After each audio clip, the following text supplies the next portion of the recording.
आपल्या सर्वांना माहितीच आहे की सातारा जिल्हा परिषद अध्यक्ष निवडणुकीपासून संपूर्ण महाराष्ट्राचं लक्ष जिल्हा परिषद अध्यक्ष निवडीच्या या बाबतीत लागून आहे. तरी जिल्हा परिषद अध्यक्षांचा कुणबी दाखल्याचा जात पडताळणी प्रमाणपत्र समितीकडे जो दाखला पडताळणीसाठी सादर झाला त्यावरती मी स्वतः व माझ्यासोबत आणि 4 कार्यकर्त्यांनी त्याच्यावरती हरकत घेतलेली आहे. त्या हरकतीला आव्हान देताना डॉक्टर प्रिया शिंदे यांनी आम्हाला ते हरकत घेण्यास अधिकार नाही अशा पद्धतीचं वकिलांच्या मार्फत एक निवेदन सादर केलं. त्याच्यावरती पुन्हा सुनावणी झाली. ती सुनावणी होऊन 28/4/2026 ही हरकत झाली आणि त्याचा निकाल 19/5/2026 लागला असून ही निकालाची त्याची कॉपी आहे की ती डॉक्टर प्रिया शिंदे यांनी दाखल केली हरकत ही जात पडताळणी समितीने फेटाळलेली आहे. आणि ही फेटाळल्यामुळं आम्ही सर्व हरकतदारांनी अशा पद्धतीनं हे संपूर्ण माहिती अधिकार तसेच नकला महसुली पुरावे या संदर्भात सर्व दस्तऐवज या ठिकाणी जमा करून जात पडताळणी समितीला ही स्क्रुटनी करताना कसं सोपं जाईल अशी मदत करण्याचं काम आम्ही या कागदपत्राच्या माध्यमातून केलेलं आहे. मात्र हे ठोस पुरावे सादर झाल्यामुळं ही असणारी जो निकाल आहे त्या हरकतीच्या विरोधात त्याला लोकस स्टँडी म्हणून त्यांनी हरकत दाखल केलेली आहे. तर ती लोकस स्टँडी या ठिकाणी जात पडताळणी समितीने नाकारल्यामुळं आत्ता 6 जुलै 2026 या ठिकाणी कोल्हापूर सुप्रीम हायकोर्टला या पद्धतीनं प्रिया शिंदे अध्यक्ष यांनी आमच्यावर रिट पिटिशन दाखल केलेलं आहे.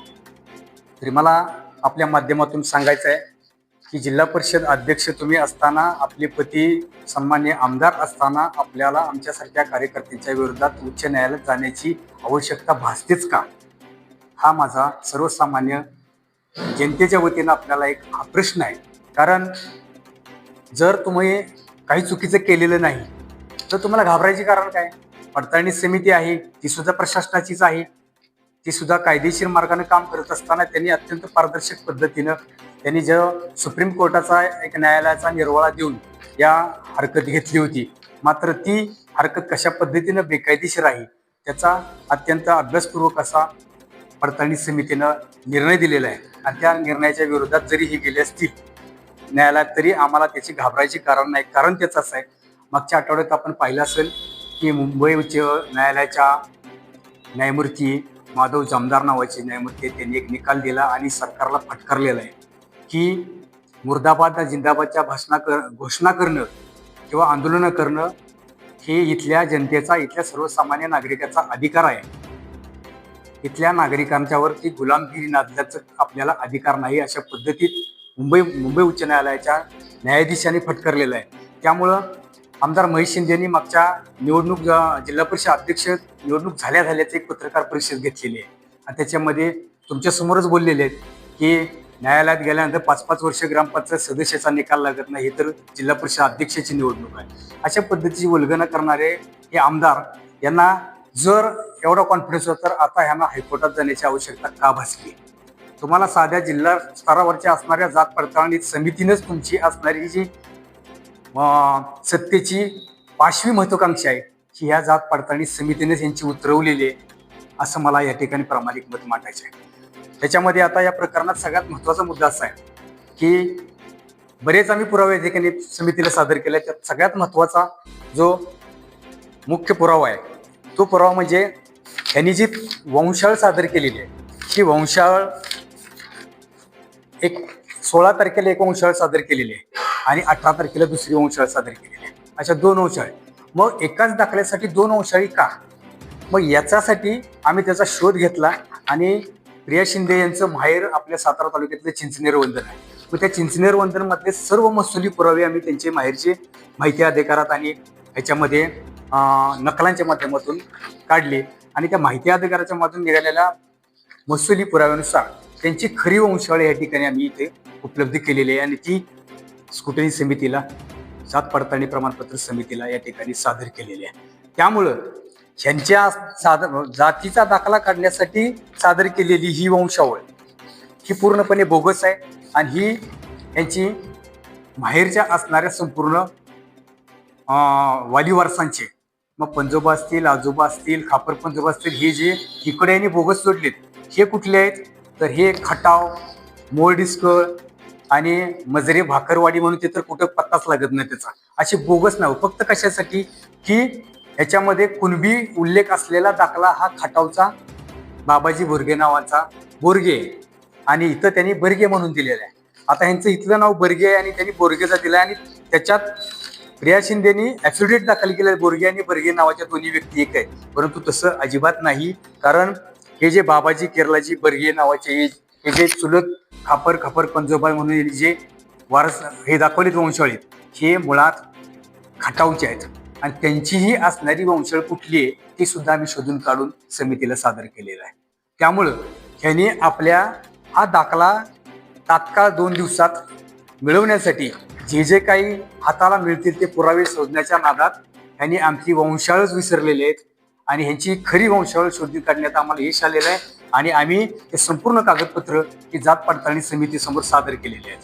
त्यामुळं माझा ठाम विश्वास आहे, माझा न्यायपालिकेवर ठाम विश्वास आहे की सातारा जिल्हा जात प्रमाणपत्र पडताळणी समिती कसल्याही दबावाला बळी न पडता ज्या पद्धतीने आम्हाला हा 28/4च्या हरकतीवरती निकाल दिला, त्या पद्धतीनेच आमच्या असणारा या जात प्रमाणपत्र पडताळणीचा हरकती देखील कसलाही दबाव न घेता निकाल देतील अशा अपेक्षा. त्याच पद्धतीनं जो लोकस्टँडीचा माध्यमातून हा उद्याचा उच्च न्यायालयामध्ये कोल्हापूर बेंचला दाखल केलेली ही जी फिर्याद हरकत आहे, ही सुद्धा न्यायालयाच्या समोर टिकणार नाही याचा मला ठाम विश्वास आहे. कारण आम्ही न्यायाला मानणारी माणसं आहोत, लोकशाही जिवंत ठेवण्यासाठी हा लढा आम्ही लढत आहोत. तरी आम्हालाही भरपूर निरोप आले, थांबण्यासाठी निरोप आले, कशा वेगवेगळ्या पद्धतीने निरोप आले, परंतु जर धाक दडपशाहीला घाबरून जर सगळेच जण राहिले तर आपल्याला अपेक्षित असणारी लोकशाही आणि स्थानिक स्वराज्य संस्था जर जिवंत ठेवायचे असतील, की सर्वसामान्य यशवंतराव चव्हाण साहेबांचा असणारा जो विचार आहे की सर्वसामान्य कार्यकर्त्याला या सत्तेच्या प्रवाहामध्ये आणण्यासाठी म्हणून ही स्थानिक स्वराज्य संस्था असेल, आणि तिथं जर अशा पद्धतीनं दहशतीनं सत्तेचा गैरवापर करून जर पदाधिकारी बसणार असतील तर हे लोकशाहीसाठी अत्यंत घातक आहे. यासाठी हा आमचा लढा आहे, आणि अशा पद्धतीनं वेगवेगळ्या पद्धतीनं आम्ही कागदपत्र गोळा करून हे कागदपत्र सहजासहजी मित्र जमा झालेले नाहीत. हे जे माहिती अधिकाराचा जो बंच त्यांचा दाखल्याचा साहेब आम्ही घेतला, त्याच्यात आम्हाला तहसीलदारांनी 1.5 महिने लावलेले, की त्याच्यात मला अपिलात दुसऱ्या अपिलात जेव्हा गेलो त्यावेळेला माझे कागदपत्र एवढी दहशत त्या ठिकाणी कार्यालयात त्यांनी माजवलेली होती, आणि त्या दहशतीला बळी न पडता अत्यंत ठामपणे त्याच्याबरोबर हा लढा लढताना ही संपूर्ण कागदपत्र दस्तऐवज जमा केलीत, आणि आजच हे संपूर्ण कागदपत्र जमा करून आज एक सुनावणी झाली शेवटची. तर दक्षता पथकाकडे ही संपूर्ण दिलेली कागदपत्र दक्षता पथकाकडे मागच्या तारखेला किंवा काही आज राहिलेली कागदपत्र आम्ही जमा करून दिल्यामुळं येत्या 8-10 दिवसात दक्षता पथकाचा अहवाल आल्यानंतर किंवा 15 दिवस लागतील, अजूनही 20 मार्च ते 20 ऑक्टोबर ही कालमर्यादा ही निवडणूक आयोगानं घालून दिलेल्या निकषाप्रमाणे 6 महिन्यांचा कालावधी त्यांना आहे. त्यापैकी 4 महिने ह्या 20 तारखेला संपतायत, त्यामुळे उरलेल्या 2 महिन्यात संपेल. परंतु थोडीशी आम्ही पडताळणी समितीसमोर नाराजी सुद्धा आम्ही व्यक्त केलेली आहे. ती अशी की आत्ताच आपण पाहिलं, कालचा ईश्वरपूरचा निकाल असेल, सांगलीचा निकाल असेल, ईश्वरपूरचा राष्ट्रवादीच्या विरोधातला निकाल लागला असेल, परंतु सांगलीचा भाजपच्या विरोधातला निकाल लागलेला असेल, त्याच्यानंतर भुसावळचा एक निकाल लागलेला आहे, त्याच्यानंतर उद्धव ठाकरे गटाचे 2 नगरसेवकांच्या विरोधात. मग राज्यभरात असे निकाल लागत असताना आपल्याकडे निकाल उशिरा का लागतोय, अशा पद्धतीची भूमिका सुद्धा आम्ही समितीच्या समोर मांडलेली आहे. त्याच पद्धतीनं दक्षता पथकाचा 1 महिन्यापूर्वी दक्षता पथकाला हे प्रकरण वर्ग झालं असताना आज अखेर त्याचा अहवाल सादर झाला नाही, त्याबद्दल आम्ही नाराजी व्यक्त केलेली आहे. कारण दक्षता समिती असेल, पडताळणी समिती असेल किंवा कोणी असो, सगळ्यांना न्याय एकच. त्यामुळे आमची मागणी ही न्यायाला धरून लोकशाहीला धरून असल्यामुळे याच्यात कोण कमी पडेल त्याला आम्ही सोडणार नाही. मग ती पडताळणी समिती असू द्यात किंवा कोणी असू द्यात, तहसीलदार असू द्यात, कलेक्टर असू द्यात. याबरोबरच आता आम्ही आणि एक पर्याय याच्यामध्ये काढलेला आहे, तो म्हणजे आमचं म्हणणं असं आहे की जिल्हाधिकारी हे हा जो दाखला सादर झाला तो दाखला प्रांत कार्यालयातून सादर झालेला आहे, प्रांतांच्या सहीने हा दाखला नाही. तर या दाखल्यावरच आमचं ऑब्जेक्शन आहे. ह्या दाखला चुकीचा आहे. हा दाखला देत असताना दिलेली कागदपत्रे बोगस आहेत. याची पडताळणी तुम्ही केलेली नाही किंवा कमी कालावधीमध्ये आपल्यावर जो दबाव होतो तो आम्हाला पण माहिती आहे. परंतु तुम्ही चुकीच्या पद्धतीनं एका दिवसात, एक दिवस सुट्टी होती गुढीपाडव्याची, असं असताना 16 तारखेला अर्ज 18 तारखेला तुम्ही सकाळी 9:53 अशासकीय वेळेत म्हणताय. 10 नंतर कार्यालय सुरू होत असताना 9:53 तुम्ही दाखला इश्यू केलेला आहे ऑनलाईन.